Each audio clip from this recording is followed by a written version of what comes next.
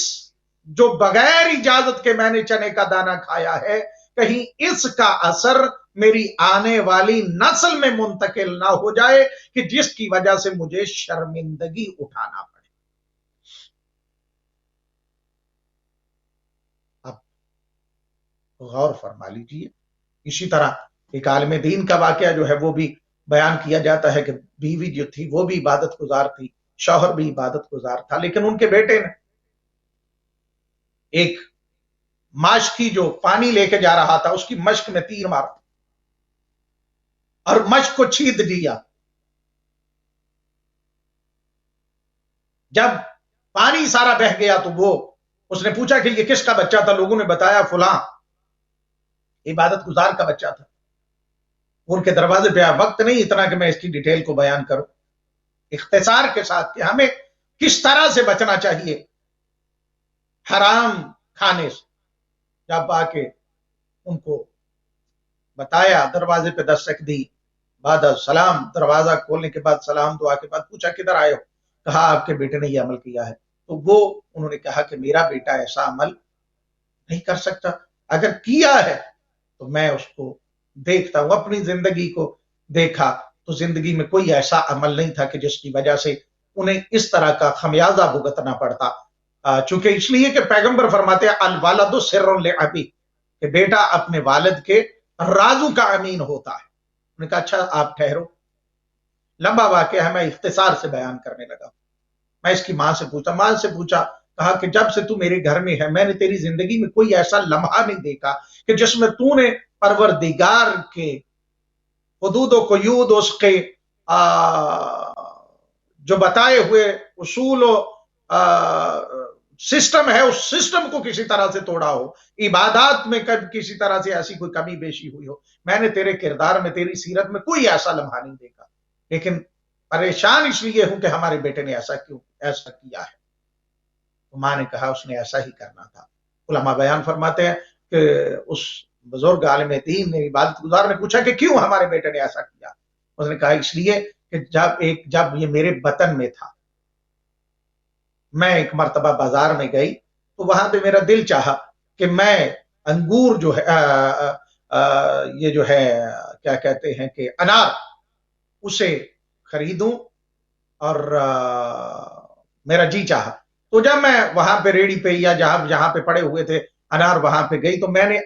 میرے ذہن میں ایک خیال آیا کہ پتہ نہیں یہ کھٹے ہیں یا میٹھے ہیں۔ تو میں نے اپنی یہ چھوٹی انگلی کے ناخن کو اس انار میں مار کے چوسا تاکہ مجھے پتا چل جائے کہ یہ کھٹا ہے یا میٹھا ہے۔ تو کہنے لگی کہ جب میں نے ناخن مارا تھا تو میں نے اس اناروں کے مالک سے اجازت نہیں دی تھی، بغیر اجازت کے، اور اس کا خمیازہ یہ بھگتنا پڑنا کہ آج ہمیں ہمارے بیٹے نے شرمندگی کا سامنا کروا دیا ہے۔ چھٹی بات، کیونکہ وقت بالکل اختتام کو ہے، آخری منٹ میرے پاس موجود ہے، مولا امیر المومنین حضرت علی علیہ السلام فرماتے ہیں وَالسَّادِسُ أَن تُزِيكَ الْجِسْمَ عَلَمَ الطَّاعَاتِ كَمَا أَذَقْتَهُ حَلَاوَةَ الْمَعْصِيَّةِ فَعِنْدَ ذَلِكَ تَقُولُ أَسْتَغْفِرُ اللَّهَ۔ مولا فرماتے ہیں کہ چھٹا یہ ہے کہ اپنے جسم کو اطاعت کے رنج سے آشنا کرو، جس طرح اسے گناہوں سے لذت اسے دیتے رہے ہو، اور جب یہ سب کر لو تو پھر کہو استغفر اللہ۔ جب یہ ساری کوالٹیز آ جائیں 6 کی 6 تو پھر انسان کہے استغفر اللہ، تو اللہ بھی اس کی توبہ کو قبول کر لیتا ہے۔ لہذا استغفر اللہ کہنے سے پہلے انسان کو اپنے آپ کو اس قابل بنانا پڑے گا کہ یہ کوالٹیز آ جائیں، پھر اللہ کی بارگاہ میں جب استغفر اللہ کہے گا تو اللہ اس کی دعا کو رد نہیں کرے گا۔ دعا ہے بارگاہ اللہ رب العزت میں کہ خالق حقیقی ہمیں ان جو کوالٹیز امیر المومنین نے فرمائی ہے ان پہ عمل، اور باقی بھی جو اللہ کا حکم احکام ہے، جو معصومین علیہ السلام کی حیات طیبہ ہے، سیرت ہے، جو ان کے اقوال ہے، فرامین ہے، ان پہ عمل کرتے ہوئے اپنی زندگی کو گزارنے کی توفیق عطا فرمائے، اور جیسے پروردگار چاہتا ہے ویسا عبد خدا بن کے ہمیں زندگی گزارنے کی توفیق عطا فرمائے. اگلے پروگرام میں انشاءاللہ پھر آپ سے ملاقات ہوگی. تب تک کے لیے خدا حافظ.